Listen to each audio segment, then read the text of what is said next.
Assalamualaikum warahmatullahi wabarakatuh. Kalau kita bagaimana kalau kita? Shalom. Shalom ya. Kadang-kadang servernya tukar-tukar, maaf. Shalom saudara-saudari. Shalom. Katakan shalom ke sebelah kiri dan sebelah kanan.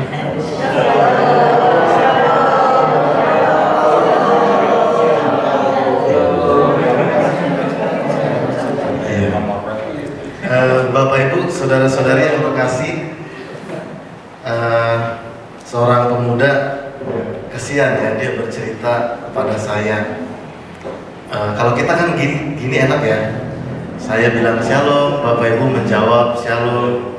Kalau saya Romo, saya kirim chat kepada pasangan saya, pada keras saya shalom by WA, ya dia kirim WA shalom, dibalasnya waalaikumsalam. dia membalas waalaikumsalam. Dan memang mereka sedang dalam LDR ya, long distance relationship, atau pacaran beda agama ya. Tapi bukan hanya pacaran beda agama, mereka sungguh-sungguh memang LDR, berpacaran dengan jarak yang jauh, karena yang satu di Jakarta, satu di Yogyakarta ya.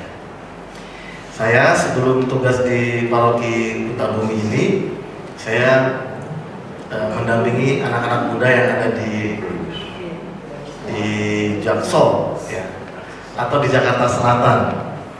Kadang-kadang malam-malam aku diajak sama mereka untuk makan ya, untuk nongkrong. Tidak harus di tempat-tempat yang cozy ya, tidak. Tapi di pinggir jalan makan nasi goreng itu juga sangat menyenangkan. Ya? Oh iya, gultik ya. Iya. Di Blok M sana ya. Iya. Enak itu gultiknya, murah lagi.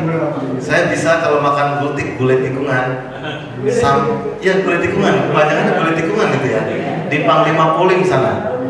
Jadi murah, paling 10.000 satu piring. Nah kalau udah makan gultik bisa sampai 4-5 porsi. Benar? Ya, dan itu porsi kecil ya, porsi mini. Nah ketika makan di situ ya, tapi kali ini bukan gultik, makan nasi goreng. Jadi saya bersama dengan beberapa orang, pemuda dan pemudi, orang muda Katolik. Tapi kayaknya kalian di sini bukan OMK, orang muda Katolik ya. OTK, apa itu? OMK juga ya. Kalian masih OMK, orang muda nggak ada luas.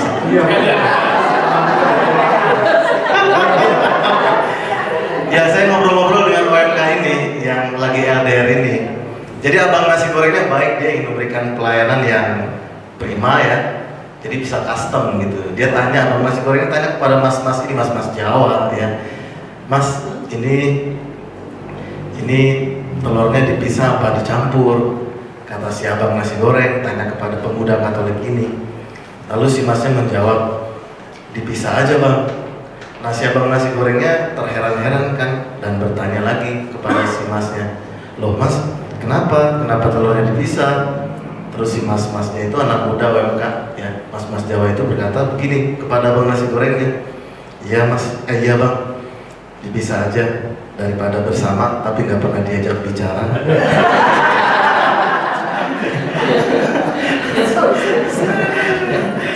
Ya gitulah kisah orang-orang yang hubungannya jarak jauh ya. Bapak Ibu saudara-saudari yang terkasih, tadi dalam surat yang dibuat oleh Yohanes kepada kita di Tangerang ya, Rasul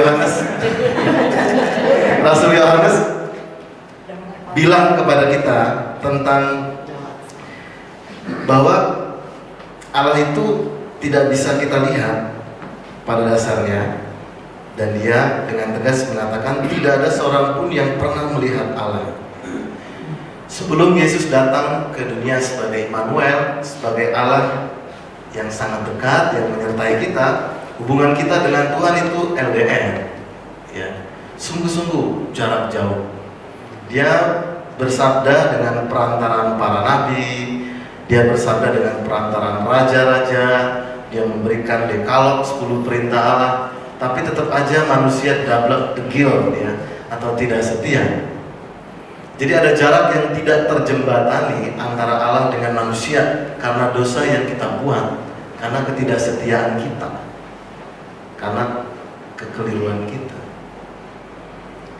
Nah, kita tidak bisa menjangkau Tuhan dengan kekuatan kita sendiri. Lalu Allah memilih jalan kerendahan hati. Dia merekonsiliasi, memulihkan relasi. Dia merangkul kita. Kalau soal benar salah, yang salah kita. Allah malah mengalah.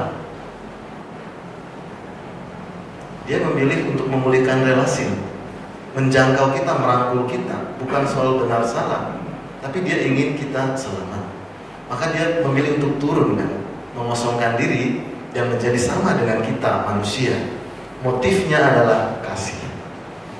Surat ini 1 Yohanes bab 4 memperkenalkan kepada kita siapakah Allah itu, dan Yohanes mengatakan 1 Yohanes 4 ayat 16, Allah adalah kasih. Ya kan? Ikan hiu makan ubi. Belum semua nih. Ikan hiu makan ubi. Tuhan, udah. Maksudnya belum semua menjawab. Ya udah. Ini kalian belum makan malam ya? Ada makan nggak sih?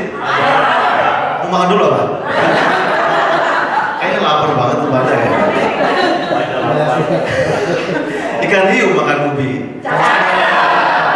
Tuhan sayang padamu bertubi-tubi. Ya, pokoknya. Oke, kita nyanyi ya. Victor Huta Barat, karena kalian OTK ya, kita nyanyi lagu Dia Lahir Untuk Kami ya.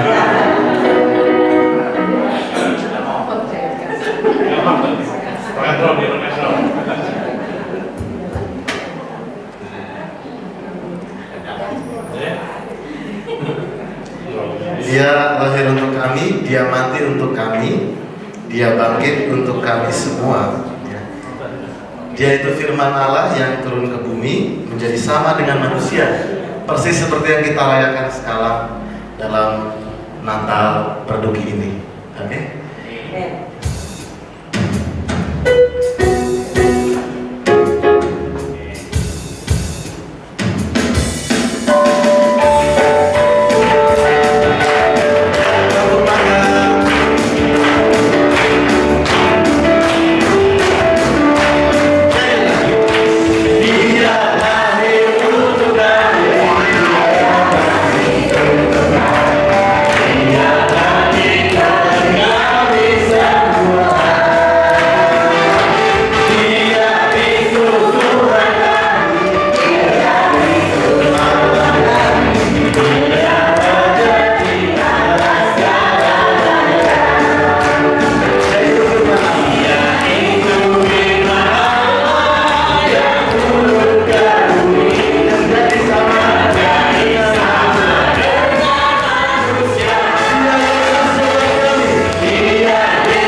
ikan lele getar-getar. God love you more than ever. Lagi, kita belajar nama-nama ikan aja ya. Tadi udah ikan hiu, udah ikan lele. Sekarang ikan apa ya? Hah? Ikan koki. Ikan koki makan tomat.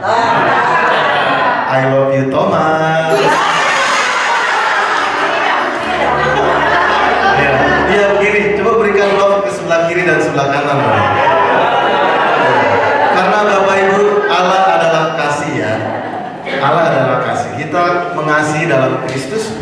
Dan tadi kalau kita sungguh-sungguh mengimani bahwa Allah adalah kasih, Yohanes bilang di dalam kasih tidak ada ketakutan. Ya. Sebab ketakutan mengandung hukuman, dan barang siapa takut, ia tidak sempurna di dalam kasih. Apa yang terjadi kepada para rasul tadi adalah mereka terpisah dari Yesus. Ya, tadi setelah berpisah dari mereka, Yesus pergi ke bukit untuk berdoa. Ketika hari sudah malam, perahu itu sudah di tengah danau. Ya, sedang Yesus tinggal sendirian. Lalu mereka menghadapi angin sakal. Mereka terpisah dari Tuhan. Lalu mereka ketika kalut dengan bahaya, mereka tidak bisa melihat dengan jelas ketika takut. Karena Yesus datang dan dikira hantu. Maka ketika kita takut, ketika kita cemas, itu kita tidak bisa melihat dengan jernih. Dan Yohanes sangat tegas, barang siapa takut, dia tidak sempurna dalam kasih. Kamu tidak percaya kepada Tuhan? Kedamaian yang sejati adalah penyerahan diri kepada Allah. Kedamaian batin, itulah lubuk dari spiritualitas, yaitu penyerahan diri kepada Tuhan. Coba tadi perhatikan, Yesus mewahyukan diri sebagai Allah Maha Kuasa. Bahkan angin pun, badai pun menjadi reda ketika dia menghendakinya. Bahkan ketika kita terancam oleh mara bahaya, di tengah gelombang badai tadi, para rasul menjadi selamat. Karena Yesus berinisiatif menghampiri, tahu kalau para rasulnya sedang dalam bahaya. Dia tahu kondisi kamu. Dia Maha tahu. Dan dia bukan hanya Maha tahu, dia Maha Kuasa. Sehingga kemudian Yesus naik ke perahu mendapatkan mereka, dan Yesus berkata, tenanglah, aku ini, jangan takut. Pesan ini adalah pesan yang diulang-ulang dalam kitab suci. Dan secara numerik, dengar-dengar katanya maknanya bisa kita petik ya, benar atau tidak. Tapi pesan jangan takut ini ada 365 kali diulang-ulang dalam kitab suci, sama dengan jumlah hari di dalam satu tahun. Maksudnya Bapak Ibu dalam kehidupan sehari-hari nggak usah takut, jangan takut, karena Allah adalah Allah Maha Kuasa, ya, Maha Kuasa, dan dia Maha tahu. Ketika kamu sedang kesulitan, dia yang datang. Sebelum para rasul ini berseru, Yesus yang datang berinisiatif. Bahkan dia berjalan di atas air. Dia berjalan di atas air. Dia bilang kepada badai, tenanglah, maka badai itu menjadi tenang. Asalkan kita percaya. Barang siapa percaya, dia tidak akan hidup di dalam ketakutan seperti Rasul Yohanes katakan. Ada seorang oma ya di dekat Samadhi. Jadi anaknya satu di Australia dan satu ada di Bali. Dia bercerita kepada saya pada saat saya masih frater di Samadhi, ya. Romo frater, ya, Romo muda ya, dipanggil Romo muda. Frater, saya walaupun saya sendirian, saya tidak pernah sedikit pun merasa ketakutan. Kenapa saya tanya? Soalnya saya punya Mas Kris. Dia bilang, maksudnya adalah Mas Kris. Itulah iman akan Allah Immanuel. Iman akan Allah yang menyertai kita, karena Yesus memilih menjadi manusia.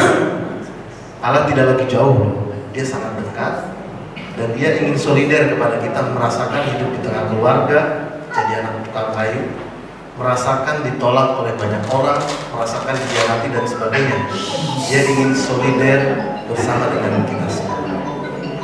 Mari kita sungguh-sungguh menaruh kepercayaan kepada Tuhan, agar ketakutan itu sirna, karena Allah Maha Kuasa dan Maha Tahu atas apa yang sedang kita umudi.